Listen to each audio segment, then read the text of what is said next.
Ministry of Health, Ministry of Home Affairs and ICMR.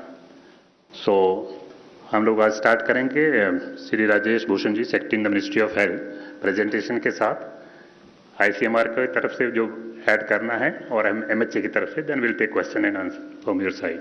तो sir मैं request करता हूँ कि please start the briefing sir.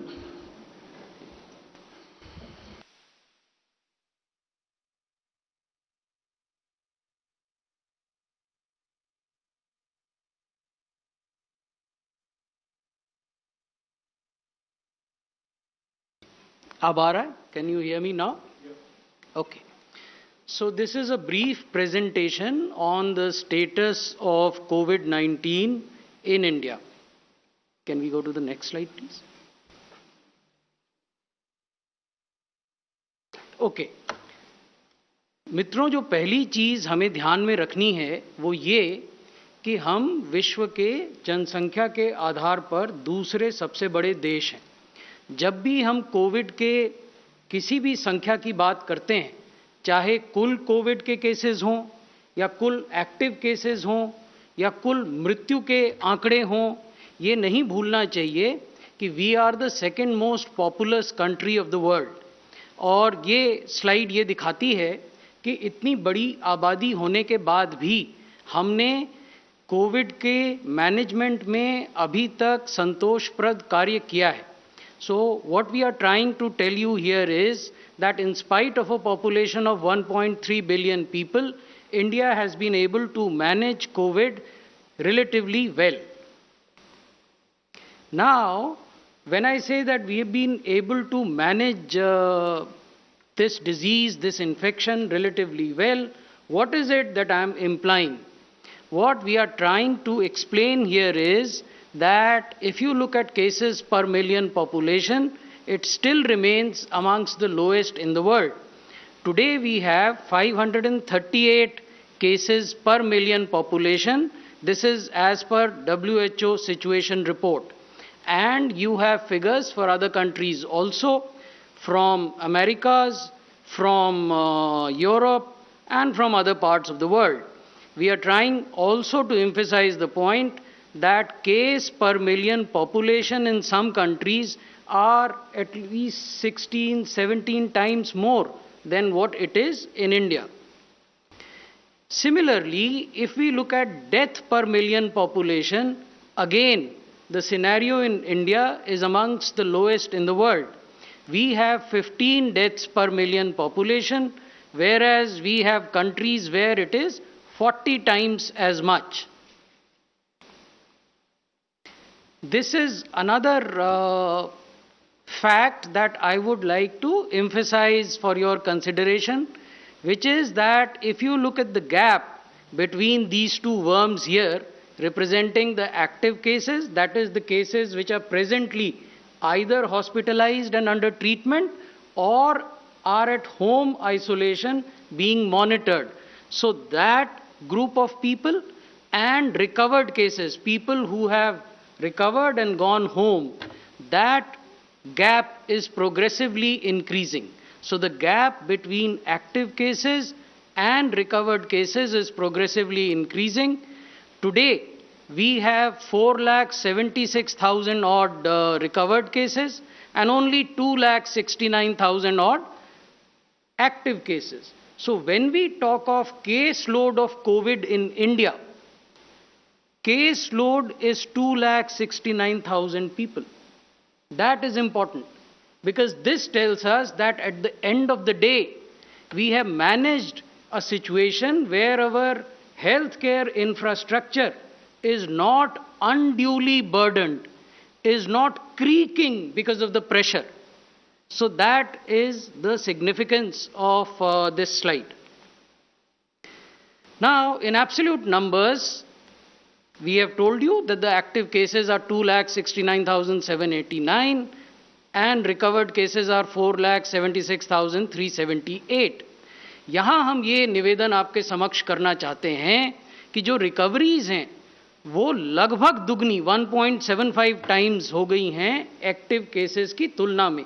यानी जितने लोग अस्पतालों में एडमिशन के लिए जा रहे हैं उससे कहीं अधिक संख्या में लोग अस्पतालों से डिस्चार्ज हो रहे हैं। ये हम आपको रिकवरी रेट की जो बदलने की दर है, रेट ऑफ चेंज आपको दिखा रहे हैं, कैसे रिकवरी रेट राइज कर रहा है। आप देखेंगे कि 10% से ये 26% हुआ, फिर 47% हुआ 31 मई तक, और 9 जुलाई को ये 62% हो गया है, और ये निरंतर बढ़ता जा रहा है। The rate of increase of recovery is appreciable. ये कुछ जनसंख्या से संबंधित और आयु वाली जनसंख्या से संबंधित आंकड़े हैं।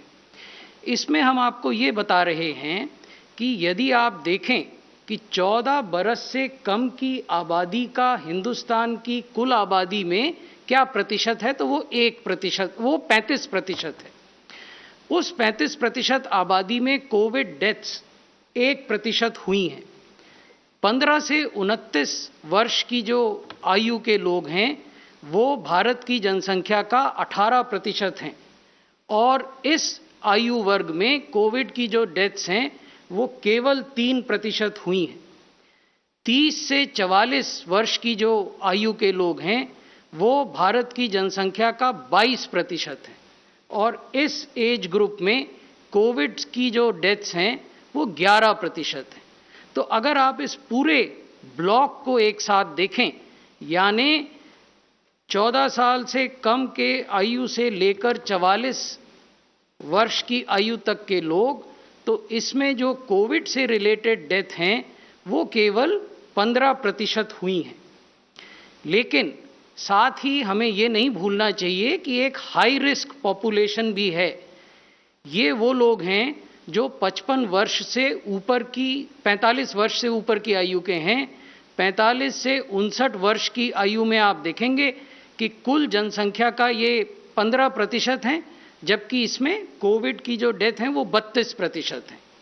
60 से 74 वर्ष की जो आयु के लोग हैं वो भारत की जनसंख्या का 8% हैं, लेकिन इसमें कोविड से जो डेथ हुई हैं वो 39% हैं। और 75 वर्ष से अधिक आयु के उम्र दराज जो लोग हैं वो कुल आबादी का 2% हैं, लेकिन यहाँ जो कोविड से डेथ हुई हैं वो 14% है। यानी इसका निचोड़ ये है कि भारतवर्ष की 25% आबादी जो 45 वर्ष से लेकर ऊपर की आयु की है, 75 वर्ष से ऊपर तक की, उसमें 85% कोविड रिलेटेड डेथ हुई है। तो ये आयु वर्ग है जिस पर विशेष ध्यान देने की आवश्यकता है, भारत सरकार को भी, राज्य सरकारों को भी, और यूटी एडमिनिस्ट्रेशंस को भी। इसको हम फिर फर्दर आपको और ग्रैनुलर बेसिस पर ये बता रहे हैं कि people who are between 60 to 74 years of age, they constitute 8% of India's total population. However, they also show 39% of COVID-linked deaths, and people who are more than 75 years are 2% of India's population, but they show 14% of COVID deaths. So this is a brief summary that I wanted to present before you. Thank you. Thank you very much, sir. Now I request the representative of ICMR, ma'am, please.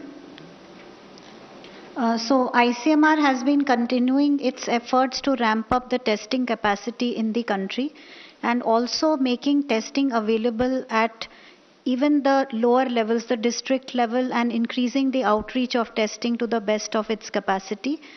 In addition to the RT-PCR test, we have deployed the TrueNat and CBNat based testing also. And moving a step forward, very recently, ICMR also has validated and approved the use of a rapid antigen point of care test, which is now validated, recommended for use, and is also being used now in the containment zones of various states as well as in the hospitals. So with this, we really hope to follow the approach of test, track, and treat, because if we take this testing to the grassroots level, the number of individuals, infected individuals, mild symptomatic or even asymptomatic individuals that you'll be able to catch really increases. And this is likely to catch individuals in the early stage of infection and also lower the burden on hospitals. So this is one strategy which has taken up well. We also came up with advisories, revised advisories on testing, which was loaded up on ICMR website on 25th of June. And subsequently, we also have come up with a very explicit advisory on the use of antibody-based IgG assays, which are recommended as a surveillance tool. And also the advisory for that is there on ICMR website. It has been disseminated to the states. Multiple letters, joint letters from Secretary Health and Secretary Department of Health Research have been sent. And the other step that ICMR has very recently taken up for increasing the testing is that all the NABH hospitals and the NABL approved labs, as well as all the government hospitals, have been approved for conducting the antigen-based test. And we already have approved hundreds of applications for the antigen-based assay testing, and further approvals are in progress. And also the initial criteria of ICMR was that all the private labs who are intending to undertake COVID-19 testing, they were supposed to submit a NABL accreditation certificate, completed one. But now, in order to enhance the testing and speeden up the liberalization of the testing, we have now allowed the private labs to apply for NABL and in parallel submit their application to ICMR. We give them a 1 month time period in which they can complete the NABL accreditation and submit their completed accreditation to us. So these are quite a few steps that we have taken. The ramping up of number of labs is happening at a very fast pace. As I speak today, we have 1132 labs which are operational, including CBNAT and TrueNAT labs also, and more are in pipeline through various efforts of ICMR as well as the mentor institutions which have been identified in centers of excellence. So that effort is ongoing. Our number of tests have increased, and on an average we are testing more than 2.6 lakhs of samples per day, and that we hope to see a further rise by the use of the antigen tests. Thank you. Thank you very much, ma'am. Now I request the representative of the Ministry of Home Affairs, please, ma'am. नमस्कार। जैसे आपको पता है, unlock 2 के जो नए दिशा निर्देश हैं वो 1 जुलाई 2020 से लागू हो चुके हैं। इन नए दिशा निर्देशों के तहत कंटेनमेंट जोन के बाहर चरणबद्ध तरीके से और अधिक गतिविधियों को शुरू करने की प्रक्रिया को आगे बढ़ाया गया है, परंतु 31 जुलाई 2020 तक कंटेनमेंट जोन में लॉकडाउन का सख्ती से पालन होगा। अब लगभग सभी आर्थिक गतिविधियों को अनुमति प्रदान की गई है, इसलिए राष्ट्रीय दिशा निर्देशों का अनुपालन बहुत ही आवश्यक हो गया है, जैसे कि मास्क पहनना, सोशल डिस्टेंसिंग का पालन करना, सार्वजनिक स्थानों पर थूकने, शराब या तंबाकू के सेवन की मनाही इत्यादि। गृह मंत्रालय लगातार दिशा निर्देशों के अनुपालन की नियमित रूप से निगरानी रख रही है। जहां कोई भी समस्या आती है या दिशा निर्देशों के उल्लंघन के बारे में रिपोर्ट मिलती है, उसे तुरंत ही संबंधित राज्य के साथ साझा किया जाता है और आवश्यकता पड़ने पर गृह मंत्रालय द्वारा उचित कार्रवाई करने के लिए राज्यों को परामर्श या निर्देश भी दिए जाते हैं। देश की राजधानी दिल्ली और NCR क्षेत्र में कोविड-19 की स्थिति में सुधार के लिए गृह मंत्रालय द्वारा उच्च स्तर पर नियमित रूप से संबंधित राज्यों के साथ बैठक की जा रही है। NCR क्षेत्र में संगठित प्रयास द्वारा ही हम कोविड-19 के विरुद्ध प्रभावी ढंग से कार्यवाही करने में सफल हो सकते हैं। इन बैठकों में राष्ट्रीय स्तर के विशेषज्ञ भी शामिल हैं और कई महत्वपूर्ण निर्णय लिए गए हैं, जैसे कि दिल्ली के निजी अस्पतालों में कोविड मरीजों के उपचार की दरों पर नियंत्रण रखना, राजधानी में अतिरिक्त बेड्स उपलब्ध कराना, रैपिड एंटीजन प्रणाली का उपयोग करके टेस्टिंग बढ़ाना, कंटेनमेंट जोन का ध्यानपूर्वक सीमांकन करना, सभी संक्रमित व्यक्तियों की कॉन्टैक्ट ट्रेसिंग करना, आईटी सिस्टम्स का प्रभावी ढंग से उपयोग करना तथा AIIMS Delhi Covid telemedicine consultation की सुविधा शुरू करना।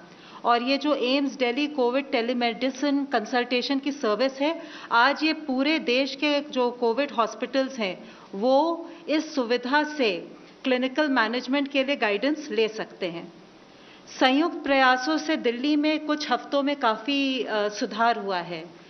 दिल्ली में रैपिड एंटीजन पद्धति का बड़े स्तर पर उपयोग किया जा रहा है। टेस्टिंग की भी क्षमता को बढ़ा दिया गया है। 8 जुलाई तक 6,79,831 टेस्ट कर दिए गए हैं, यानी 10 लाख की आबादी पर 35,780 टेस्ट। अब प्रतिदिन लगभग 20,000 से अधिक टेस्ट किए जा रहे हैं। टेस्टिंग क्षमता में वृद्धि होने पर भी एक्टिव केसेस पर नियंत्रण है। 9 जुलाई को दिल्ली में लगभग 23,452 एक्टिव केसेस हैं। रिकवरी रेट 72% से अधिक है। डबलिंग रेट बढ़कर 29.7 डेज यानी कि लगभग 30 दिन हो गई है। 1 जून को दिल्ली में जहां 4,456 हॉस्पिटल बेड उपलब्ध थे, आज 15,096 बेड उपलब्ध हैं। 8 जुलाई को इनमें से लगभग 10,237 बेड खाली थे, यानी कि लगभग 68%। ये सब आंकड़े मैं इसलिए साझा कर रही हूं क्योंकि हम दिल्ली वासियों को आश्वस्त कराना चाहते हैं कि हम सब मिलकर उनके लिए पर्याप्त चिकित्सा सुविधाएं मुहैया करने के लिए प्रयासरत हैं।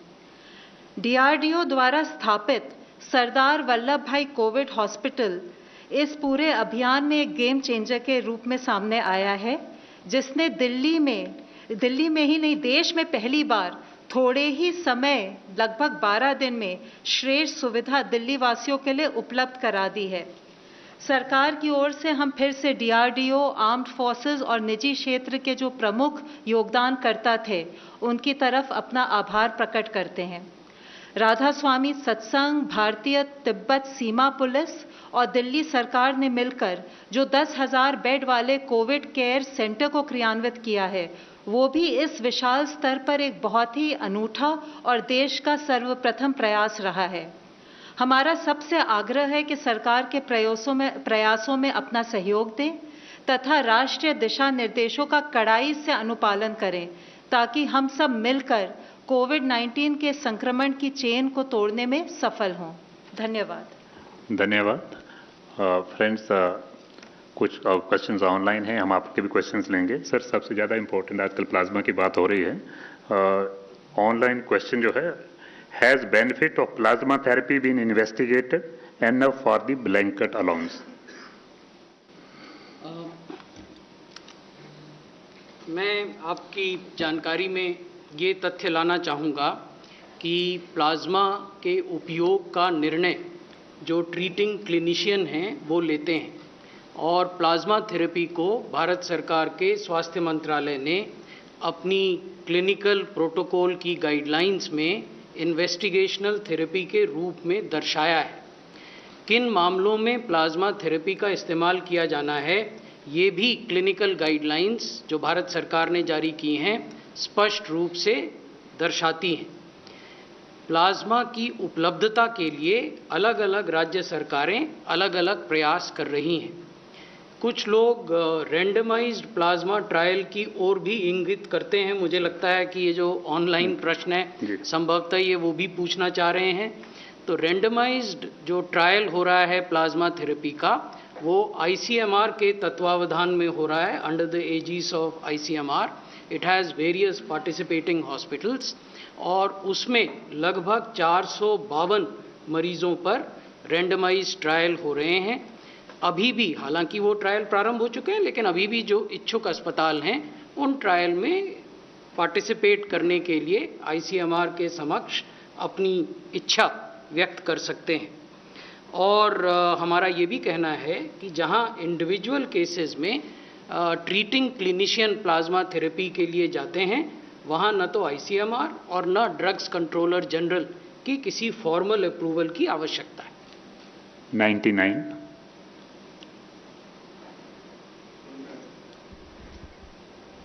आमिर हूँ, न्यूज़ नेशन से। मेरा एक दो सवाल है, एक आईसीएमआर से, एक सर आपसे। सवाल ये कि क्या ये कम्युनिटी ट्रांसमिशन हो चुका है इसको लेकर के काफ़ी क्वेरीज की जा रही हैं कि कम्युनिटी ट्रांसमिशन हुआ है या नहीं हुआ है।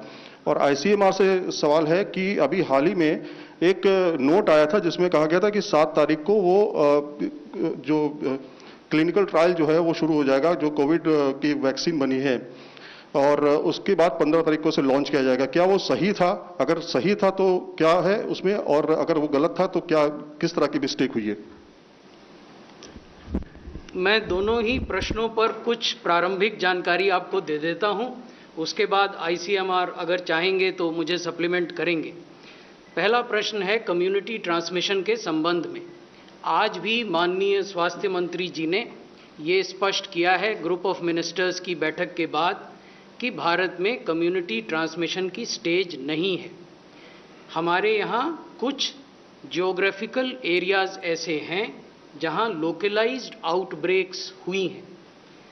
ये हमें नहीं भूलना चाहिए कि हमारे देश में 49 districts alone account for 80% of Covid cases. तो जहां 733 से अधिक जिलों वाले देश में 49 जिले ही 80% से अधिक केसेस को दर्शा रहे हों, वहां कम्युनिटी ट्रांसमिशन की बात करना संभवतः जस्टिफाइड नहीं है। हमारा ये भी मानना है कि जहां भी एक्टिव केसेस होते हैं, यदि हम निर्धारित प्रोटोकॉल का पालन करें तो हम 72 घंटे में यानी 3 दिन में जितने भी क्लोज कॉन्टैक्ट हैं एक्टिव केसेस के, उनको ट्रेस और ट्रैक कर सकते हैं। तो ऐसा वातावरण जहां आप क्लोज कॉन्टैक्ट्स को ट्रेस और ट्रैक करने की स्थिति में हों, वहां कम्युनिटी ट्रांसमिशन की बात करना संभवतः जस्टिफाइड नहीं है। अब जो दूसरा प्रश्न था आपका, मैं उसका व्यापक परिप्रेक्ष्य, the broader context must also be understood, then we will come to what ICMR is doing. इस समय पूरे विश्व में 100 से अधिक वैक्सीन कैंडिडेट्स हैं जो अलग अलग ट्रायल की स्टेज पर हैं। भारत के लिए संतोष की बात यह है कि 2 ऐसे वैक्सीन कैंडिडेट हैं जो कि एंटायरली इंडिजिनस वैक्सीन कैंडिडेट हैं। इसमें एक भारत बायोटेक इंटरनेशनल लिमिटेड की वैक्सीन है और दूसरी मेसर्स कैडिला हेल्थ केयर की वैक्सीन है। Bharat biotech international limited ICMR के साथ सहयोग कर वैक्सीन का डेवलपमेंट कर रहा है। इन दोनों वैक्सीन्स ने एनिमल टॉक्सिसिटी स्टडीज पूरी कर ली हैं। प्रॉपर अप्रूवल लेने के बाद एनिमल टॉक्सिसिटी की जो स्टडीज़ हैं वो होती हैं चूहे पर, वो होती हैं गिनी पिग पर, वो होती हैं रैबिट पर। So these studies have already been concluded and the toxicity data in respect of both these vaccines has been shared with the Drugs Controller General of India. Thereafter, the Drugs Controller General of India has permitted these 2 vaccines to go in for phase 1 and phase 2 clinical trials. phase 1 और phase 2 clinical trials की जो sites हैं, यानी जिन जगहों पर वो trial होगा, वो फाइनलाइज की जा चुकी हैं और अब इसको प्रारंभ होना, यानी अभी ये प्रारंभ नहीं हुआ है। हम आशा करते हैं कि जो सिलेक्टेड साइट्स हैं और जो गिवन अप्रूवल है ड्रग्स कंट्रोलर जनरल का, उसके आलोक में ये वैक्सीन ट्रायल जल्दी ही प्रारंभ होंगे और इनके नतीजे जब भी आएंगे हम आपके समक्ष रखेंगे। ICMR, would you like to just a second please, just a second. ICMR, would you like to supplement something on this? Then we will take your question. Yes. So as sir correctly said that the whole idea is to have indigenous candidates हमारे पास हैं। Record time में Indian manufacturers ने indigenous candidate एक नई बीमारी के लिए बनाया है। हम लोग ये चाहते हैं कि ये वैक्सीन जितनी फास्ट डेवलप हो के लोगों के लिए अवेलेबल हो पाए, उतना फास्ट इसको डेवलप कराएं। DGICMR के लेटर का इंटेंट था कि साइट्स को बोलें कि फास्ट ट्रैक करो, हमारे पास कैंडिडेट है, ऐसा ना हो that we miss the bus. और वैक्सीन की देखिए आज ज़रूरत है, अगर हम कन्वेंशनल मेथड्स में जाएंगे बनाने के और 2 साल बाद वैक्सीन लाएंगे तो उसका कोई फ़ायदा नहीं है। So the entire restless in the government in ICMR इसकी वैक्सीन को फास्ट ट्रैक करिए, इसको जल्दी से जल्दी अवेलेबल कराइए हमारे कंट्री के सिटीजन्स को। So the spirit behind the letter was this only. Yes, 116. Yeah. I got other questions, but just to supplement these questions. One is, you said this is a localized outbreak. Please, give a definition of what is localized outbreak and what is community. Then the second point, the second question supplementary that you asked is on the issue of Bhushan about the deadline you gave of 15th August, so that it can be done. I understand the intent and the outlook, but it looks like as if a Prime Minister's announcement is to be made because you are at the final stage. Is that the reason for why you are trying to speed up the whole process? And third, on this black marketing of drugs, that has started. And there are a number of drugs which we have checked out, Carbamazepine and Prednisone, all these are not available easily in chemistry. What are you doing to ensure that people get this to survive? So the first thing, please don't read something which is not there in DGICMR's letter. DGICMR's letter's intent is only to expedite duly approved clinical trials without compromising on safety and security concerns. Coming to black marketing, it has come to the notice of the Ministry of Health and Family Welfare that certain drugs are not available freely in the market.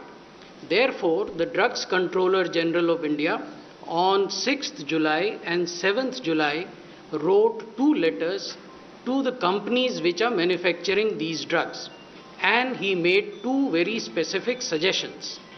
First suggestion was that these companies must put in place a 24/7 helpline where the patients or their caregivers, family members, could contact in case the drug is not available in the market or is being overcharged. So that is the first suggestion. The second suggestion that he gave to these manufacturers is that they must proactively put on their website the details of their distribution network and their supply lines, so that all confusion and anxiety in the market subsides. In addition, the Drugs Controller General has also directed state governments, उन्होंने निर्देश दिया है राज्य सरकारों को कि उनका जो ड्रग इंस्पेक्टर नेटवर्क है वो लोग ये सुनिश्चित करें, बाजार में इंस्पेक्शन करके, कानून उनको वो पावर देता है कि कोई भी ड्रग जिसका कोविड में इस्तेमाल होता है उसकी कालाबाजारी न हो। We'll take other. Yes, I think let me just. उसमें मुझे बस यही निवेदन करना है, मैंने काफ़ी विस्तार में पूर्व में बताया, WHO ने भी लोकलाइज्ड आउटब्रेक और कम्युनिटी ट्रांसमिशन की कोई स्टैंडर्ड परिभाषा नहीं जारी की है। उन्होंने अपने मेंबर स्टेट्स को ये अधिकार दिए हैं कि वो स्थानीय स्थिति का आकलन करने के बाद रिपोर्टिंग करें, जिसको WHO हूबहू जिस तरह से रिपोर्टिंग हुई अपने वेबसाइट पर दिखाता है। नंबर 11। सर, मैं पवन हूँ दैनिक भास्कर से। सर, आपने बताया कि अभी एक्टिव केसेस जो हैं मोर देन अराउंड 2,70,000 हैं। इसमें से कितने हॉस्पिटल्स में हैं और कितने होम आइसोलेशन में हैं? और आप लोग ये जो डेली फिगर देते हैं कि इतने लोग ठीक हो गए, वो जो घर पे हैं उनका आप लोग डेटा कैसे बताते हैं? जो भारत सरकार के स्वास्थ्य और परिवार कल्याण मंत्रालय ने क्लिनिकल गाइडलाइन प्रोटोकॉल जारी किया है, उसमें ये बताया गया है कि अगर प्री सिम्टोमेटिक लोग हैं या एसिम्टोमेटिक लोग हैं और पॉजिटिव टेस्ट हुए तो उनको होम आइसोलेशन में, सेल्फ ऑब्जर्वेशन में रहना है। विभिन्न राज्यों ने इस प्रकार की व्यवस्था की है कि या तो उनको टेलीफोन के माध्यम से उनका हालचाल पूछा जाता है कि आपको बुखार है कि नहीं है, आपको सांस लेने में कठिनाई है कि नहीं है, और अन्य जो लक्षण है उसके बारे में कई राज्यों ने इस प्रकार के मरीजों को जो होम आइसोलेशन में हैं पल्स ऑक्सीमीटर दिए ताकि वो देख सकें कि उनका जो ब्लड ऑक्सीजन लेवल है वो 94 से नीचे तो नहीं चला गया है, और अगर चला जाता है तो उनको ये दिशा निर्देश दिए गए हैं कि वो तत्काल एम्बुलेंस लेकर नज़दीकी अस्पताल में पहुँचें। कुछ अन्य राज्यों ने ये व्यवस्था की है कि चिकित्सकों और पैरामेडिकल लोगों के दल जाएं और इनसे व्यक्तिगत संपर्क करें ऐसे लोगों से जो होम आइसोलेशन में हैं और उनसे उनका हाल चाल पूछें। तो ये तो हुआ कि उनके साथ कैसे उनको मॉनिटर किया जाता है। दूसरा एस्पेक्ट ये है कि जब हम डिस्चार्ज दिखाते हैं तो भारत सरकार के स्वास्थ्य मंत्रालय की एक डिस्चार्ज पॉलिसी भी है जो कि सभी राज्यों के साथ शेयर की गई है। ये डिस्चार्ज पॉलिसी अस्पतालों में भर्ती मरीजों पे भी लागू होती है और जो होम आइसोलेशन में उन पे भी लागू होती है। तो जो हम रिकवरी का आंकड़ा दिखाते हैं उसमें ये दोनों शामिल हैं। जब होम आइसोलेशन के लोग रिकवर कर जाते हैं एज पर डिस्चार्ज पॉलिसी, और जब अस्पतालों में भर्ती लोग रिकवर कर जाते हैं as per discharge policy. Sir मैं ये आपको अलग से बता दूं क्योंकि आपके कुछ अन्य कॉलीग्स भी हैं जो सवाल पूछना चाह रहे हैं, उनकी बात भी सुन लेते हैं। ऑनलाइन क्वेश्चन है, what is the health ministries view on the corona virus being airborne after WHO said there was evidence emerging of airborne transmission of the coronavirus? A group of scientists have submitted their study findings to WHO, based on which WHO's spokesperson said that there are indications that the virus may be airborne. So it is a evolving situation, it's a dynamic situation. We are keeping abreast with the information coming out of WHO headquarters on this particular aspect, but you would all appreciate and realize that even during the initial stages of pandemic, we had, and the Honorable Prime Minister had, repeatedly emphasized 2 गज की दूरी। तो ये जो 2 गज की दूरी का कॉन्सेप्ट है या 6 फीट की दूरी का कॉन्सेप्ट है, ये कॉन्सेप्ट आपको प्रोटेक्ट करता है उन छोटे ड्रॉपलेट से जो कि हवा में लंबे समय तक सस्पेंड रह सकते हैं और एयरबोर्न होने की जिनकी संभावना हो सकती है। नंबर 9। सर 3 से 5% लोग सीवियर कंडीशन में चले जाते हैं, जैसा कि आंकड़ा है आपका।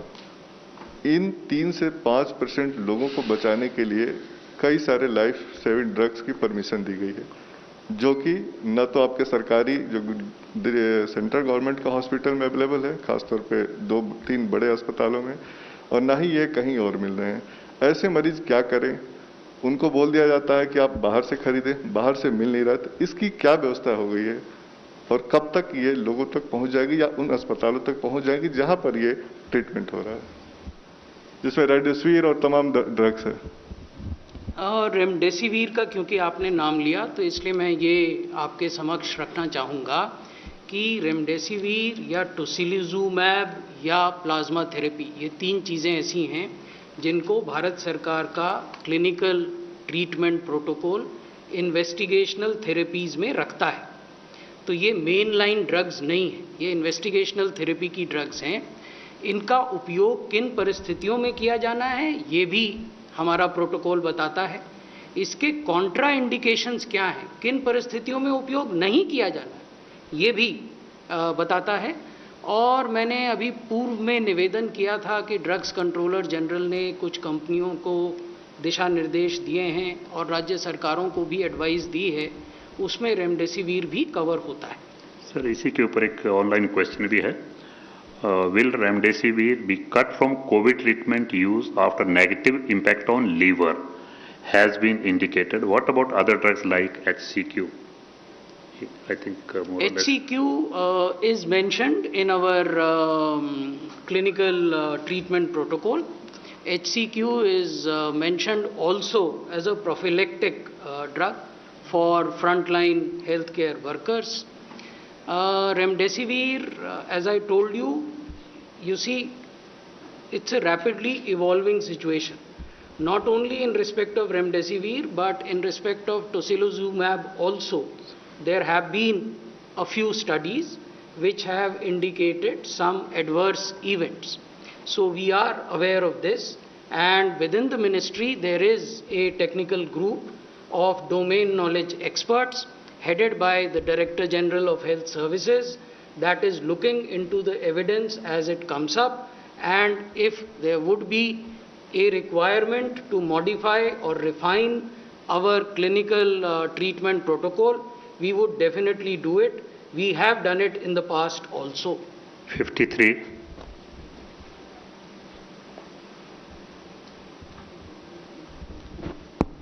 Question for Dr. Nivedita Gupta. Ma'am, a couple of months ago, there was a serosurveillance study that was initiated by the ICMR, and to check the level of the spread of the disease. Now, normally your practice always has been that once such a large study is done, you either upload it in the IJMR journal or something like that. But now it's been 2 months, and though a preliminary assessment was given that 0.73% of the population in those districts where it was done, showed signs of the infection. But can we know when is this study going to come out, or any more details about what does it say about containment zones, or in the larger population as to the showing of antibodies? Yeah, so as you said that the results of the study were shared to quite a large extent, and it was in an earlier press conference in which our Director General also participated. Now another sero survey is also in planning, and states are also going ahead for doing sero surveys. So you will see a lot of results coming up in public domain very soon. Yeah, I think, you see, once it is answered that you are getting the details very shortly in the public domain. I'll supplement that. I'll supplement what ICMR has told you. After 27 days, we have a lot of very clarification. Yeah, it's coming. The sero surveillance that you are referring to is the one conducted by ICMR across the country, and it basically focused on infections of mid-April, and the preliminary studies and findings were shared with you.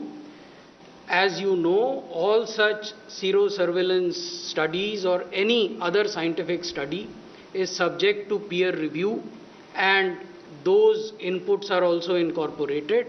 So that process is going on, and we will be in a position to share with you once that process is over. What ICMR has just now referred to are 2 subsequent developments. One is the seroprevalence study, which has been done in Delhi in terms of sample collection. 22,000 samples were collected in Delhi from 27th of June to 5th of July, and that has been done by NCDC.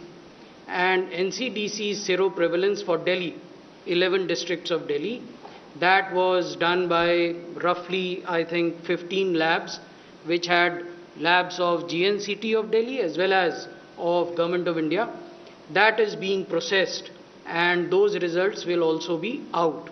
The third independent development is that in near future, ICMR is planning a follow-up seroprevalence study, pan-India, to the earlier serosurveillance that they had done for mid-April infections. 157. Sir, मैं प्रशांत हूँ ABP news से। आपने कहा sir कि 49 district में 80% cases हैं इसके। मैं ये जानना चाह रहा हूँ कि पिछले दिनों में आपने देखा होगा तिरुवनंतपुरम, पटना, भागलपुर, गुवाहाटी, हर जगह लॉकडाउन किया जा रहा है दोबारा। क्या नए स्पॉट्स ऐसे आ रहे हैं जहाँ पर आपको लगता है चिंता बढ़ रही है, जो पुराने से नए में हम लोग नए एरियाज़ में जा रहे हैं, जिसकी वजह से ये लॉकडाउन करना पड़ रहा है। दूसरा एक सवाल है, एक मैसाचुसेट्स इंस्टीट्यूट ऑफ टेक्नोलॉजी जो अमेरिका की है, MIT, उसने एक स्टडी किया है कि अगर दवा या वैक्सीन नहीं आया तो जनवरी या फरवरी अगले साल पर डे 2,87,000 केसेस इंडिया में आएंगे। क्या आपको इसकी आशंका लगती है? पहला जो आपका प्रश्न है उसमें हम लोग राज्यों के साथ निरंतर संवाद में रहते हैं और हम राज्यों को बार बार ये आवश्यकता बताते हैं कि जहां केसेस की संख्या स्टेबलाइज भी हो गई है वहां भी हम अपने एफर्ट्स को स्लैकन नहीं कर सकते।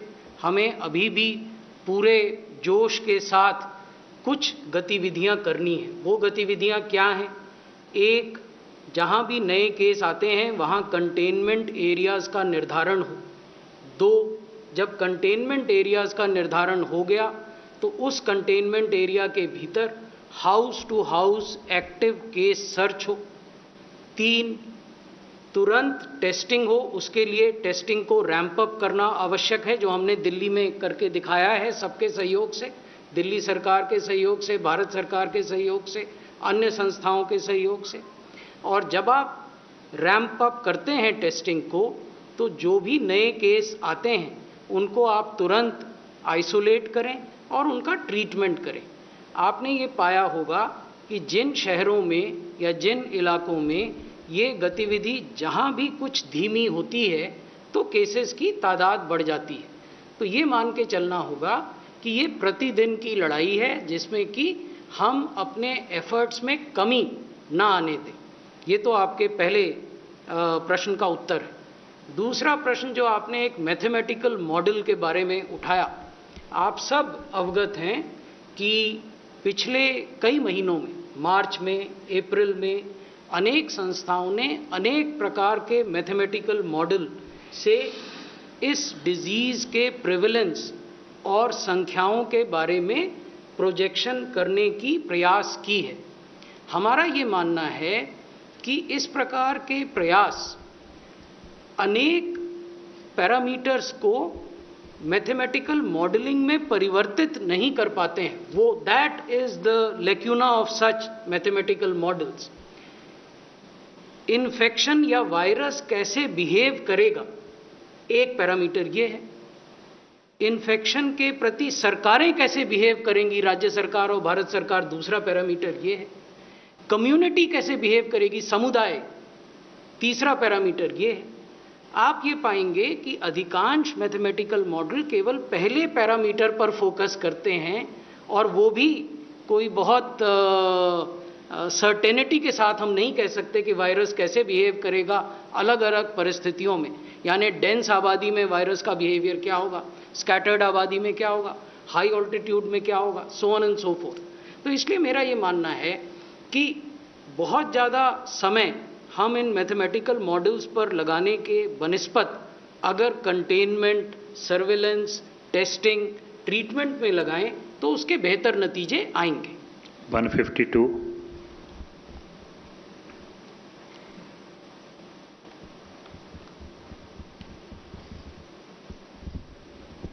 सर, मैं कुमार कुंदन हूँ, TV9 भारतवर्ष से। मेरा सवाल ये है कि डॉक्टर गुलेरिया ने कुछ दिनों पहले बोला था कि जून और जुलाई में संभवतः पीक आ जाएगा। दिल्ली में लगातार केसेस बढ़ रहे हैं, महाराष्ट्र में भी केसेस में हैं। तो क्या हम मान के चलें कि यहाँ पीक आ चुका है?